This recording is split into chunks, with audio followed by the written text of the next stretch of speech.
Hey, everybody, welcome to the Soulful Eclectic. I am your host, Diana Collins, and I want to welcome you back to another soulful, blessed day. And if this is the first time you're visiting, welcome. Thank you for taking the time out to sit with me and listen to the conversations that I have with myself and others. And also, if this is your return back to listen for whichever number episode, welcome back, welcome back, welcome back. Thank you so much for taking the time out and spending it with me. And also, thank you all for the feedback that I've been getting regarding the episodes and your feelings about it, what resonated with you. I appreciate all the sharing and just keep it coming, keep it coming. If you haven't subscribed to the channel yet, please definitely subscribe. We're working on great things coming down the pike in the future.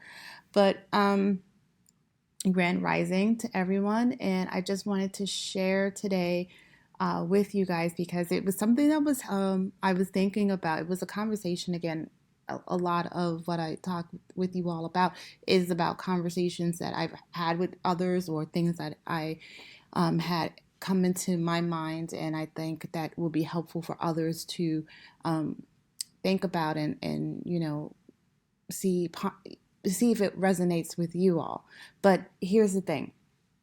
This conversation actually went deep really fast. And there's nothing wrong with that because that means that you have a great connection with that individual when conversations can go that deep, that fast, and that personal. But it was just a great conversation because I'm like, wow, how many other people are pondering these things too? And how many of them are either saying it to their significant others or keeping it to themselves and having these emotions and thoughts just dance around in their heads. So anyway, we were talking, and she was stating that she was talking about our kids and our spouses and things like that, and she was saying how her daughter was grappling with her sexuality, and that seems to be a theme for a lot of my friends lately, and which is great, and I feel like it's wonderful that they have that level of comfort that they can come and talk to me about it, and I want them to come talk to me about it because it's a safe space, right? So she was saying, and I replied, I'm like, yeah, I know it's no big deal for you. It's she just needs to know that understand, and she can trust that you are not going to pass judgment, that you're her daughter. She's your daughter. And she's like, yeah, exactly. And yeah, she's like, I have, two other gay friends, and, one's a guy, one's a female. And she went in to talk about them, right? So I chuckled, and she's like, what happened? What's so funny? And so I said to her, I said, yeah, I am in that circle of gay friends that you have. And she was like, no way. I had no idea. And so I really thought about it, and I was like, wow, this really goes to the extent of how people perceive you and what they really take away from the relationship and what I didn't show, right? It's not just them. Maybe that's what I put out, so that's what the pieces that they put together.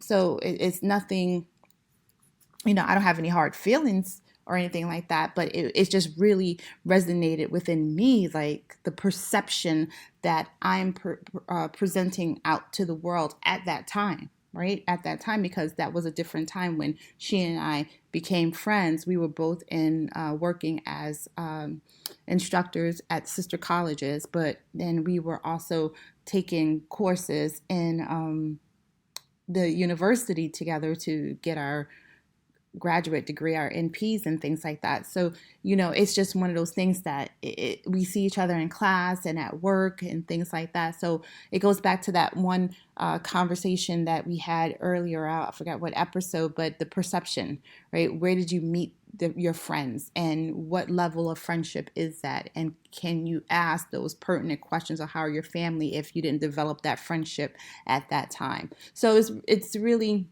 interesting, right? So I quickly gave her a synopsis of those things in between that, the cues that she missed at, during those times. And she's like, wow, I really had no idea. And I was like, no, that's okay. And I said, we're talking, we're sharing, that's it. So I said, so now you can add me into the realm of, I said, because I am your friend, right?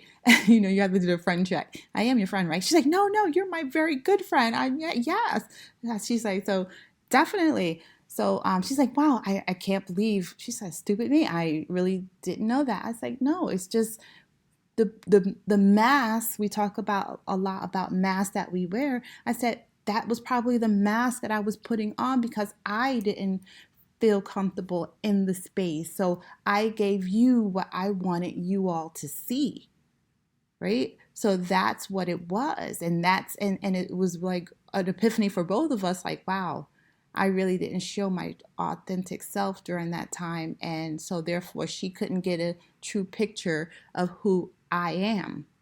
And that's a whole nother conversation, right? And I'm sure one we've already had. But so we go into talking and things like that. And so then she's like, you know what? Then I'll share with you. And it's like, okay.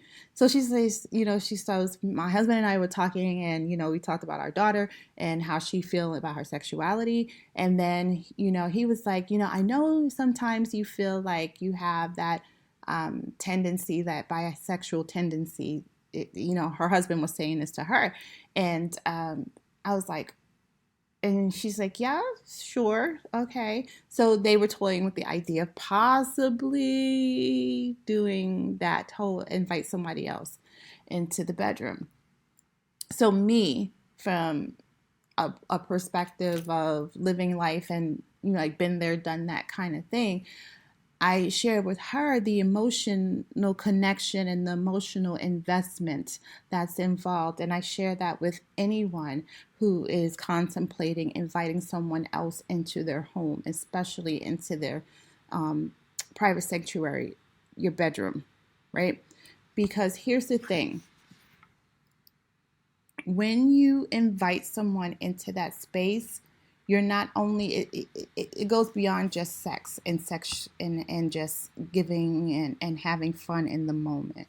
And people forget about that because they say, oh, it's just sex, it's a one-time thing, or periodically we do this. And it's like, no, you're giving yourself out every time. And then there's a level of emotional involvement that goes into that, because then, from a woman's perspective, if it's with another woman and your husband or wife is engaging with that other woman and you're watching, and it's like, whoa, wait, you really want this person? Is this what you want? Then is turmoil of thoughts and emotions that run through your mind. And then if you are able to wrap your head around it, you're constantly you get triggers, like when you're out to dinner and he turns his head to look at a beautiful woman and he's like, oh, we're on that, so that's what you want. And you have to really have a deep conversation and prepare yourself for that that change in your intimacy, or adding a spice to your intimacy. Now, if it's the other way, and you're adding a gentleman into the bedroom, that sends a set of emotions off for your husband, right? For the other person, it's like, oh, so that's what you want. And are you guys seeing each other on the outside? I see they text you, what's going on? So it's just those kinds of things that you have to be mindful of when you're engaging in that type of environment. And some people do it. There's swing clubs where people are swingers. There's hedonism places that's their whole jive, that it's all about freedom, sexual freedom, and just being one with yourself, one with nature. Some people, the older generation will probably say the hippies, free love kind of thing. And on some levels, it's okay. I mean, I'm not saying there's anything wrong with it by any means. There's nothing wrong with it. I always invite people to spice up your relationship, change things up a little bit. see what the other person is into, and have those open, candid conversations to keep that part of your relationship alive, because you don't want that. I always say, I don't want to do the guessing game. I don't want to guess what you want. I don't want to, find out later when you decide you want to leave me because you're not getting what your needs met at home. I have those conversations, and that's where it begins, right? That's where it begins, being open, honest, and I love that they were open and honest with each other, because I it's my friends don't really share that much with me, so I really, really valued that she shared that with me, and I was like, wow, I get to have these conversations. This is awesome, because it gives me that opportunity to not only share part of me, but also share my knowledge about different parts of life that, again, if people don't really know you, they don't know that right? So just in that conversation alone, we gave each other tons of information, right? We gave each other tons of things for food for thought, where you can go back and say, well, here, honey, because even I did. I went back to my husband. I said, yeah, my friend and I were talking about this.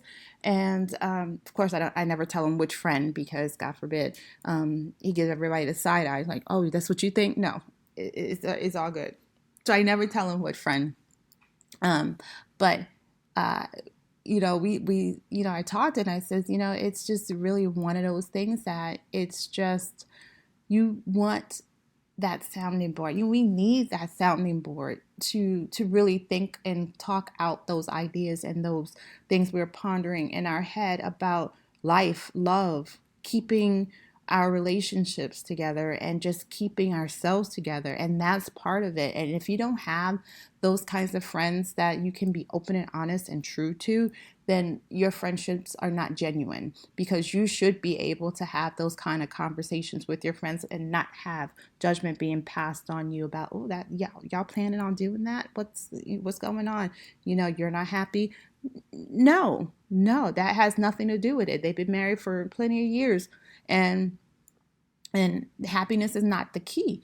It's not it. It's just they want to take their relationship and maybe branch out and do something different, and become even better, maybe. Who knows what it'll do for their relationship. But either way, I say always, before you decide to take that leap, make sure you are both on the same page, and you're both vested in the emotional involvement that it will entail.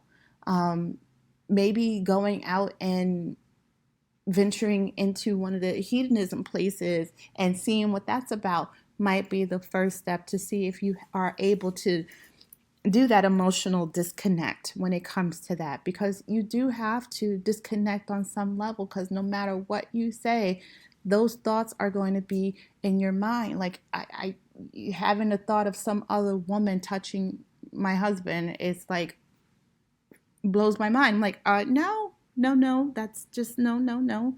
But yeah, you just have to know where you stand, and honestly, that's where I stand. And we talk about different things like that, because we're very open and honest with one another. And I ask, is that what you want? Tell me what you want. Is this what makes you happy? If this is what you need, what? And then I look into myself to see if I can provide that emotional, sexual, whatever piece to it. And then with everything we do, right, we have to flip it, because if it's your spouse bringing it to you, and that's what he or she wants, then it's like, okay, so here's the counter offer, right? And then you flip it, and then see the change, if there is any, because there may not be any, right? It may be, okay, yeah, I can deal with that for whatever, it's just a one-time thing. But just be prepared for the emotional investment that takes place when making those kind of changes. Same thing when you see people in those polygamous relationships, and they have multiple wives, and some people even have multiple husbands. God love them. But it's just one of those things that you have to be prepared for, that emotional stress that will take on you. And everybody's like, well, no, he's over there for this many days, he's over here for this many days. You're getting a piece of an individual. That individual is not totally vested in you, especially if he's with you, he or she's with you, and they're talking and thinking about the three other people that they have to go see and when they have to go see. It's those kinds of things, right? So, yeah, so we had that open, honest, candid conversation, very transparent, and I love it because I love transparent conversations. I don't want to talk to plastic people where I can see through you and you're fake and things like that. Yeah, I don't want to talk to those kind of people because then your conversations are not genuine. I want to talk to real people that are going to be open, honest, and candid and ask the real question. And I was so, so happy when she asked the real question. What do you think about adding someone to the bedroom? I'm like, whoa, this is real conversation. I love it. And yes, I did geek out and get really excited because no one really asks me those things, because maybe it's the perception, again, going back to perception on, maybe I look like I wouldn't know anything about it. Maybe I look like I am, how do I say, I used to say a holy roller. Sorry, I don't want to offend anyone. But that's what I used to call myself when I used to go to church every Sunday and was in the choir, was on the usher board. And by no means is anything wrong with that. That's the way I was raised. That's the way we grew up.